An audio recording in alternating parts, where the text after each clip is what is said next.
歡迎嚟到咪咪酒店遊呢一條頻道。我一直都認為，無論喺旅行嘅時候，住宿預算有幾多都好啦，都可以享受到一趟精彩嘅旅程嘅。所以我係會不斷搜羅唔同價位嘅酒店去同大家分享，另一啲好高性價比，但係又被大家忽略嘅酒店可以被發現。如果你都同我一樣去旅行篩選酒店嘅時候，都係抱住平要住得好，貴要住得值嘅原則嘅話，就請你訂閱我呢一條頻道啦，因為我有好多相關嘅資訊同大家分享㗎。今集我同大家分享嘅就係一間食得好、住得好，但係價錢又好抵嘅酒店——登喜路大酒店。幾靚喎！咁樣就最好啦。入口都幾大睇，多鋪頭行嗰度。係啊，好多街鋪啦，同埋佢而家開咗個新商場，今日可以行。前往酒店嘅交通方式真係好方便嘅。自駕嘅話，酒店就有地面嘅停車場。另一種點對點嘅選擇咧，就係可以搭環島中港通啦，1個半小時就可以直達酒店門口噶啦。而地鐵12號線嘅寶田一路站，仲正喺酒店嘅側邊啦。入到去酒店，最令人驚訝嘅就係呢一個全雲石大堂啊！而呢一個大堂就正好說明咗佢作為5星級酒店嘅身價啦。有少少輕輕嘅香味，個樓底真係好高，採用大量雲石嘅素材，挑高嘅樓底，再加上寬闊嘅弧形雲石樓梯，就俾人一種置身於歐洲宮殿嘅感覺啊！好大氣。係個餐廳嚟嘅，叫做柏頓餐廳。呢一個西餐廳就係我哋覺得打造得最優雅嘅部分啦，而且佢哋所提供嘅美食都係得到多方面嘅認可。我哋嘅自助早餐同埋晚餐就係喺呢一度享用噶啦。酒店嘅獎項當然唔止咁少啦，經過電梯大堂，去到服務台同埋前台嘅位置，就展示咗好多獎狀出嚟啦。而當中有唔少嘅獎項都係嚟自住客或者食客嘅良好口碑噶。而喺前台嘅不遠處，就有一個貫徹宮殿設計嘅金色藝術品同埋水池啦。我就係因為早前睇到酒店有一個優惠直銷嘅電子版價目表而被吸引而嚟嘅。因為我睇到好容易就可以做到數碼訂房，或者可以打電話揾相關嘅職員訂房啦，同埋仲可以直接數碼訂購買環島中港通嘅車飛喎。咁相信應該都好方便大家嚟酒店遊嘅。再加上嘅就梗係佢哋嘅價格好吸引啦，住宿連雙人自助早餐只係400幾蚊起跳喎。如果想食好啲住好啲，雙人入住到豪華套房，再包埋雙人嘅自助早餐同埋自助晚餐，都只係700幾蚊起跳啊！就算再升級到去套房，都只係加多200蚊人民幣。咁我呢一次就選擇體驗套房連雙人自助早晚餐嘅住宿套餐啊！早咗到嘅，咁大約而家係1點9度啦，咁都有房攞咯喎，咁好好啊，提早攞到房啊，係啊，多謝多謝，哇，好服務好好啊，由攞房到而家行到嚟呢度，1分鐘一路同你講話，祝你玩得開心啦，好，唔該晒，唔該晒。我諗大家喺訂房嘅時候都會同我考慮同一個問題，就係究竟呢一間酒店開幕咗12年啦，咁佢會唔會比較舊嘅呢？但係當我揾到資料，知道佢近期一直做緊翻新工作，咁樣我就放心嚟試下，順便將相關嘅體驗同大家通報嘛。點知一住之下真係驚喜處處啊！大家一定要睇到最後啊！嚟到房間樓層嘅電梯大堂，就有酒店奉送嘅迎賓水果，任由住客自己去提取啦。跟住再行入去，就見到陽光充沛嘅走道空間，即使喺咁清晰嘅光線底下，都睇唔到硬件上嘅一絲陳舊啊！因為佢真係翻新咗冇幾耐啊，呢啲地方啊係好新淨，而我哋就好感受得到酒店係用一種好 classic 嘅設計風格嘅。嚟到房門口，見到佢呢一列嘅雙扇門，就知道裏面套房嘅面積應該都幾大啦。入到房間，近距離仔細觀察房裏面嘅裝潢，依然都係咁整潔如新啊！房門嘅右手邊就係一個好四正嘅衣帽間，響呢一度打開張燙衫板，燙衫都夠位啊！而保險箱亦都係設置埋響呢一度啦。櫃桶周邊嘅木材位置呢，就睇到有些微嘅折舊啦。響入門口嘅左手邊位置啦，就係一個洗手間。嚴格嚟講呢，佢係叫做半個洗手間嘅，因為呢度係冇得沖涼嘅。設5星級酒店嘅標配啦，佢哋嘅洗手台面呢都會有番梘嘅，唔知道係咪翻新過嘅緣故啦。水龍頭呢都係好光亮嘅。呢一個洗手間唔止新淨，而且仲係好乾淨嘅添。就係啦，一插卡呢，佢就即刻開窗簾噶啦。好舒服啊！呢一間房附設咗咁現代化嘅設備，面積仲有成68平方米喎，所以當然係好舒適啦。客廳同埋書桌之間就係用呢一部大電視同埋電視櫃嚟到分隔噶啦。喺呢度仲有好多落地窗，所以呢一間房真係好光猛噶。客廳呢一幅帶點中式嘅牆畫，就令我諗起有一啲 Conrad 嘅酒店都好鍾意用呢一啲雀仔牆畫噶。佢哋嘅單座位固之然係可以坐得好舒服啦，而佢哋嘅雙座位呢，可以俾一個小朋友瞓得好舒服啦。所以如果一家三口嚟住嘅話，都可以考慮呢一個套房啊。安坐喺呢一個咁舒適嘅客廳，仲可以睇到香港嘅電視台噶。佢哋嘅書台位置都好實用嘅，因為佢哋嘅書台除咗大之外呢，響側邊仲有一列嘅地櫃，而且佢哋嘅書凳都係好有質感噶。再嚟睇翻個景啊！佢所有窗呢都係做咗隔音噶，因為佢係雙重玻璃嚟噶，睇到。所以呢，我哋就算係對住大街睇到嗰啲好開揚嘅景色，但係呢都唔會受到噪音嘅滋擾嘅。住書台位置噶啦，就係迷你吧啦。呢一間酒店為客人準備嘅係茶葉，而唔係一般嘅茶包喎。支裝水免費提供8支，6支就喺呢一張台上面，有2支就喺床頭嗰度。而層架上面就放置咗藍色嘅工藝品啦，有咁講究嘅茶葉，當然都有咁講究嘅品茶器具啦。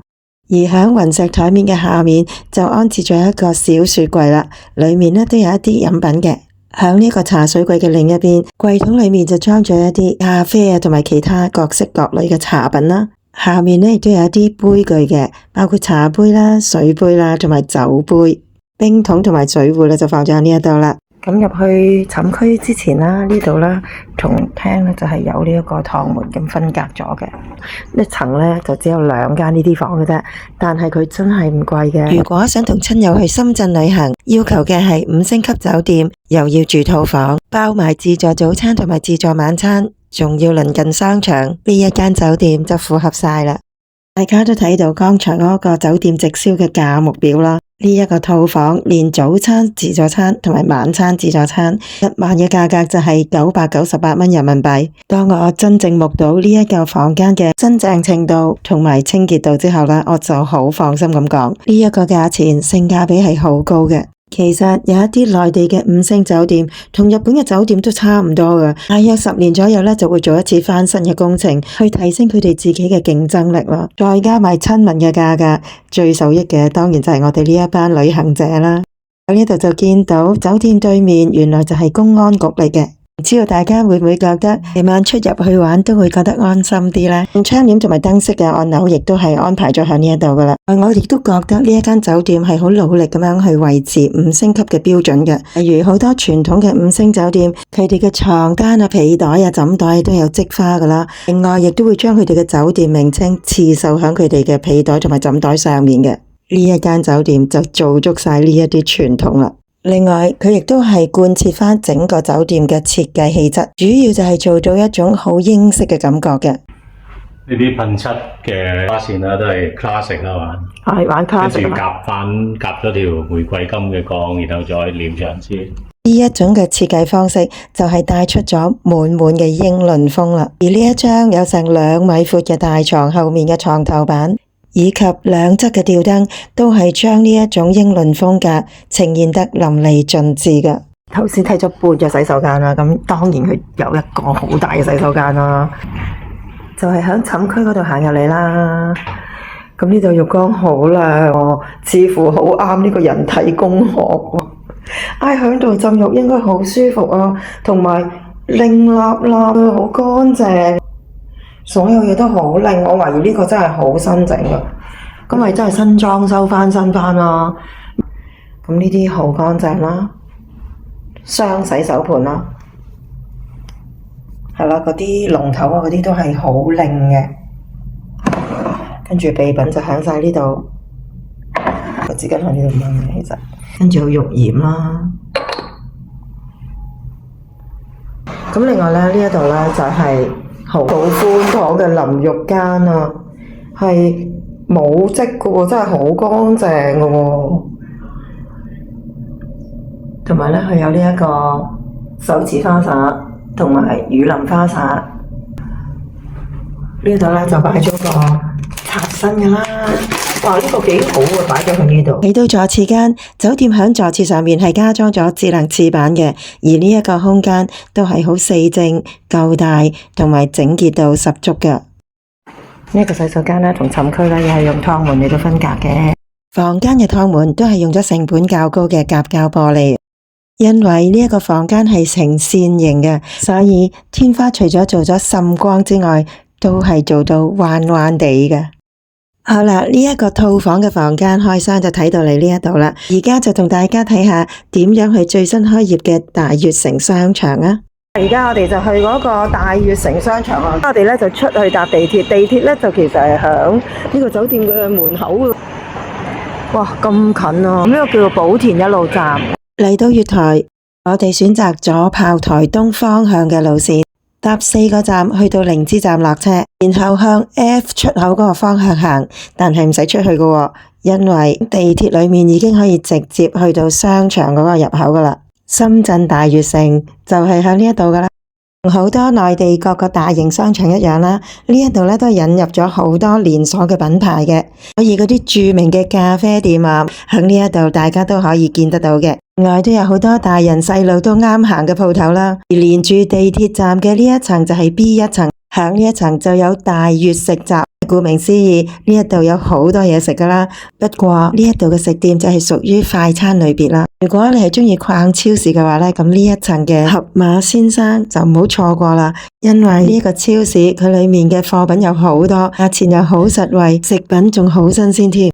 響呢一個新商場行街睇戲，女士做 facial， 小朋友放電，完全都可以滿足得到嘅。咁當然我哋而家都係要快啲食晏先啦。因為我哋想坐得舒服啲，所以咧就去咗4、5樓嗰度揾下有啲咩食肆啱食啦。因為我哋嘅自助晚餐就係6點鐘開始啦，所以我哋就揀咗一間食嘢嘅份量係唔使咁多嘅，就係嚟咗食中山嘅乳鴿啊。呢一餐我哋點嘅食品同埋飲品都好滿意啊！我好中意嘅係一個冰菜，真係佢哋又叫冰菜，冰冰凍凍啊，好解膩啊！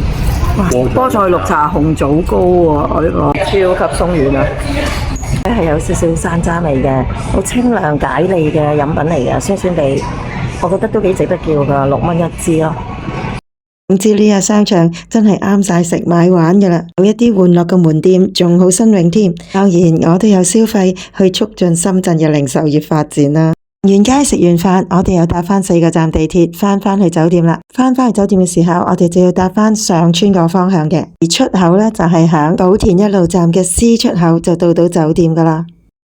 酒店就係咁近地鐵站噶啦。返到嚟酒店就梗係去4樓睇下佢哋有啲乜嘢設施可以俾我哋玩啦。響呢一度呢，就有男女更衣室嘅，對住呢個位置就有個門口啦。響呢一度行出去上樓梯，就係酒店嘅戶外泳池啦，而家我哋一齊睇下佢哋個泳池靚唔靚嘅先。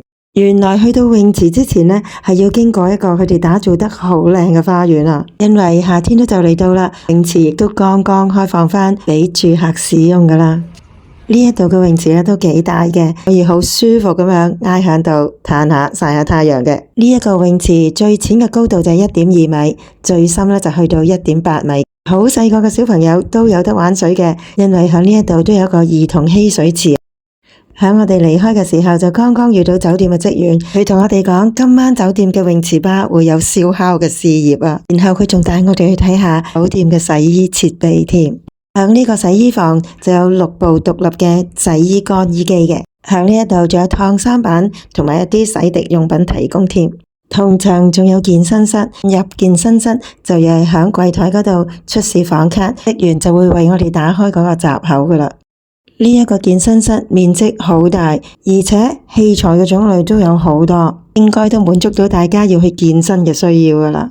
有啲時間我都想睇下，究竟700幾蚊人民幣起跳，包雙人自助早晚餐嘅豪華商場房型係點樣嘅？原來呢一個房都好好用噶，佢有一個衣櫃啦，衣櫃裏面亦都有晒保險箱啊、浴袍啊、拖鞋嗰啲噶啦。然後洗手間裏面下廁啊、洗手台啊同埋淋浴間呢幾個部分嘅空間都安排得好鬆動噶，而且整潔度、新淨程度同埋空間感都係令人滿意嘅。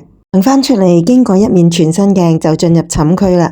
而寢區嘅空間都係好闊落㗎喎，呢一度每一張床都有1.25米闊嘅。響兩張床之間就設置咗一啲撐掣位等等啦。而響床頭櫃嘅櫃桶裏面亦都備有電筒嘅。因為呢個房間嘅面積真係夠實用啊，所以都可以放到同套房一樣咁大張嘅書台、地櫃同埋好舒適嘅休閒椅。加上呢個房間光線充足，樓底又夠高，所以舒適感都係好唔錯噶。呢一間酒店700幾蚊人民幣起跳嘅住宿套餐，響住嗰方面呢就完全達標啦。咁樣響食嗰方面又得唔得呢？而家我哋就一齊睇下自助晚餐嘅情況係點樣噶啦。而入到去睇食物嘅內容，定係睇到而家呢一間餐廳嘅裝潢，我哋就已經覺得好讚嘆啦。係都幾靚嘅，佢本來都幾靚嘅。啲燈光再暗啲咧就仲靚啲。似嗰陣時嗰咩福倫頓嗰啲。因為設計師係好懂得利用呢一個又長又深嘅空間，將呢一間餐廳設計得好典雅。用餐環境我哋就俾好高分啦。而家就要睇埋佢哋嘅食物內容高唔高分啦。喺呢一度就擺咗一啲特色嘅飲品，同埋無限暢飲嘅酒品啦。好多人食自助餐都好注重嗰一個冰鎮海鮮部分嘅，酒店喺呢一部分提供嘅款式都唔少噶，裏邊包括有翡翠螺啦、花螺啦、青口啦，仲有扇貝、羅氏蝦、九節蝦、雪蟹腳、老虎蟹、三點蟹、響螺等等啦。總之蝦蟹同埋貝殼類嘅食品喺呢一度都可以選擇得到嘅。至於魚生嘅方面，睇都睇得出好新鮮啦。當中就有三文魚、希靈魚、八爪魚、鯛魚、拖羅等等啦。有魚生，當然都會有各式嘅壽司啊。喺呢度壽司嘅選擇都有好多，而且喺擺盤嘅方面呢，亦都落咗好多心思，將一啲重複嘅食物呢係會梅花間竹咁樣擺嘅。大家睇下佢哋擺盤係咪好有心思，而且佢哋仲會將一啲水果同埋食物拼埋一齊，等客人呢可以好容易咁樣啦就可以攞到嚟食啦。唔單止佢哋放出嚟嘅食品整體擺盤靚啊，而且個別嘅擺盤呢都做得好有心機嘅。從呢啲細節就睇到酒店係花盡好多時間同埋心思去令客人有被款待嘅感覺。冷菜嘅選擇嚟到呢一度仲未完噶，接住落嚟仲有廚師精製嘅冷盤啦，亦有一個位置係俾大家去自製沙律嘅啦，以及仲有好幾款切片同埋原個嘅水果。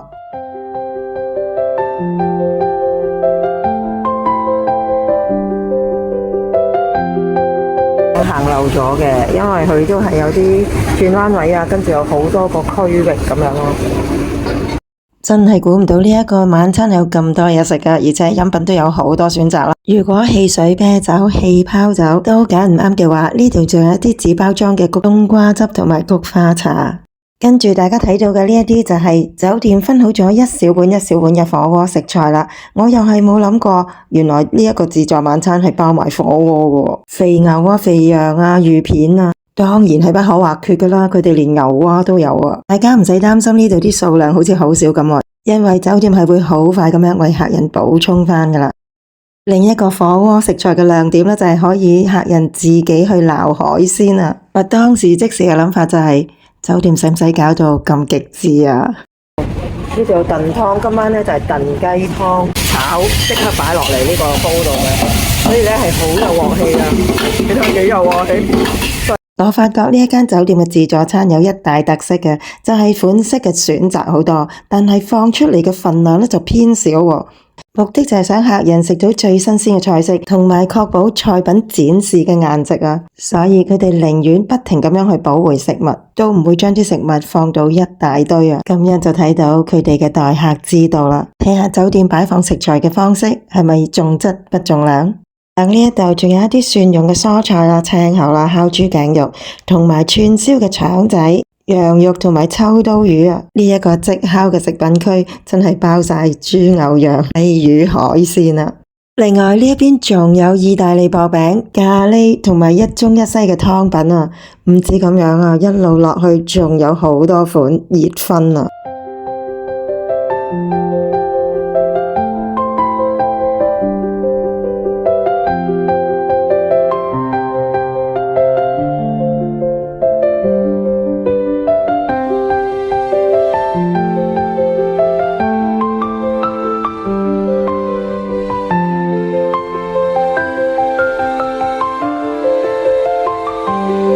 家仲未行完啊，仲有好多節要行，咁我行到呢度先啦。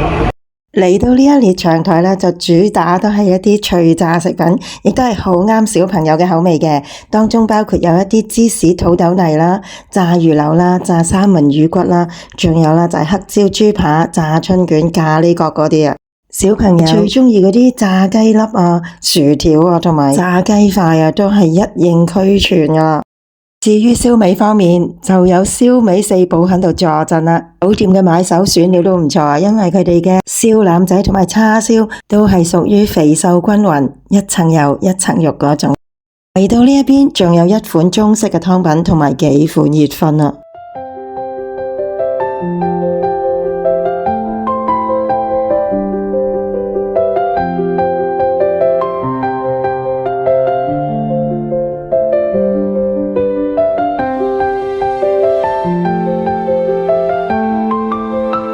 甜品區又再一次呈現酒店對食物擺盤嘅唯美執念啦。向呢一度甜品嘅款式係好多嘅，但係每款都只係擺幾件嘅啫。然後服務員又好勤快咁樣將佢哋補回，令到客人可以享受到色香味俱全嘅用餐體驗啊！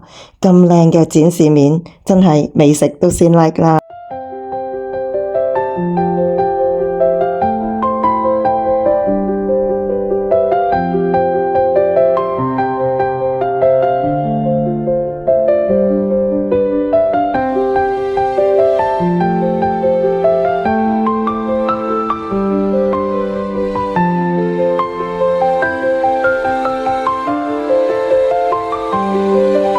行晒啦，行咗好耐啊！哇，多嘢食成咁嘅喂，多到咁啊！係啊，都成條街咁滯，或者有火鍋，又即煎又剩啊！都包羅萬有。仲差啲唔記得咗講個重點啊！呢一個自助餐仲會包埋3款位上食品啊！廚師整緊嘅，靚啊！即係睇你擺乜嘢啊！好靚好靚。我之所以咁仔細咁去拍呢一個自助餐嘅內容，就係希望大家可以多一個北上揾食嘅選擇啊！享用完一個咁豐盛嘅自助晚餐，第二朝仲有一個好令人期待嘅早餐，700幾蚊就可以連埋個房間啦！咁樣就等於酒店送咗間房俾我哋住啊！而且我哋3、5知己一齊食飯嘅話，又唔使擔心食夜咗過唔到關，而且食完早餐仲可以去行街 shopping， 仲可以喺酒店嗰度點對點搭直通巴返香港添。所以無論係為咗住而嚟食，亦或係為咗食而嚟住，呢一度嘅住宿套餐都係好有吸引力嘅。呢一個自助晚餐，我哋就食咗成2個鐘頭啦。食完之後，我哋就想去八卦下，睇下池畔巴嗰個燒烤係做成點嘅。回眸再望一下呢一個西餐廳，真係有一啲新加坡嘅 Fullerton 嘅感覺啊！而着咗吊燈嘅大堂，美感亦都大大提升咗。不過上到4樓就更加驚喜啦！嗱，小心行啊！不過佢啲燈呢係話到俾你聽幾多級嘅，係咯，擦眼咗少少，整到咁夢幻嘅，哇！真係好驚喜啊！當我哋行呢條路嘅時候，真係有啲似響京都睇樹林燈光 show 嘅效果啊！響呢個咁有氣氛嘅環境裏面，配出埋咁有特色嘅燈光畫面，響呢一度食燒烤餐，真係幾特別喎！睇完酒店嘅夜景，我哋就去行夜市，似台北係咯，似台北嗰啲夜市，我覺得幾乾淨企理喎。喺呢度可以美甲、睇寵物，又可以買下一啲日用品啦。不過最主要就係呢一度有好多嘢食噶。呢一度除咗有啲內地嘅特色食品咧，仲有啲台灣嘅食品噶喎。生日糯米糕可以試下喎，真係。我哋一人穿一個嗎？係。哇！意想不到的好味喎，OK 喎。其實你夜市食嘢都係食氣氛嘅啫，呢度嘅氣氛真係一流啊！搭咗10幾蚊滴滴，好快就返到酒店啦。食早餐嘅時候到啦，用餐嘅地點同樣都係響柏頓餐廳。早餐嘅沙律吧裏邊嘅蔬菜都睇落幾新鮮噶。師製作嘅開胃菜都有3款，響呢一邊呢就有幾款雜糧。湯粉麵區嘅配料呢就有好多選擇嘅，番茄蛋、肉末同埋榨菜就係台柱啦。比較驚喜嘅呢就係有現包嘅雲吞啦。點心方面，包點呢就係較多嘅，另外就有蒸餃同埋腸粉啦。呢一度呢就有生滾嘅豬雜粥啦。唔食內臟嘅話，呢度仲有皮蛋瘦肉粥同埋魚片粥可以揀嘅。配搭生滾粥嘅食品，仲有呢一啲啊，呢一個撈粉都幾滑噶，即煎同埋香烤嘅食品，中西式嘅選擇呢一度都有。除咗生滾粥，呢度仲有白粥同埋小米粥，早餐必備嘅熱葷，響呢一度仲有好多款啊！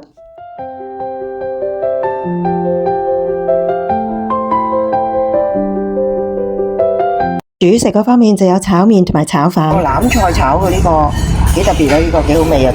烘焙區嘅食物就放晒喺呢一度啦，然之後仲有水果區啦、甜品區啦、飲品區啦，呢一個早餐嘅選擇之多，都可算係傲視同齊啊！所以總括呢一次我嘅住宿體驗，就係除咗可以喺住嗰方面睇得到嗰一個翻身嘅成果之外啦，喺食嗰一方面咧就更加令我哋明白乜嘢叫做一山還有一山高啊！而園林嗰一個嘅燈光畫面，亦都好深刻咁樣留咗喺我哋嘅腦海裏面。所以如果大家真係想用幾百蚊嘅人民幣就可以有一個食得好住得好嘅北上旅程嘅話，我相信登喜路酒店應該唔會辜負你哋嘅選擇嘅。今集我同大家嘅分享就嚟到呢一度啦。如果你都想同我一齊去唔同嘅地方經歷唔同嘅酒店遊嘅話，就請你訂閱我呢一條頻道咯。下一集再見。